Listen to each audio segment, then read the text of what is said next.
रामाय रामभद्राय रामचन्द्राय वेधसे रघुनाथाय नाथाय सीतायाः पतये नमः।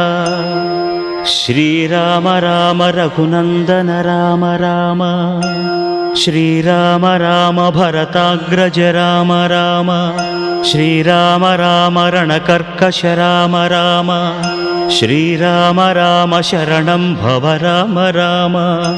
श्रीरामचन्द्र चरणौ मनसा स्मरामि श्रीरामचन्द्र चरणौ वचसा गृह्णामि श्रीरामचन्द्र चरणौ शिरसा नमामि श्रीरामचन्द्र चरणौ शरणं प्रपद्ये। माता रामो मत्पिता रामचन्द्रः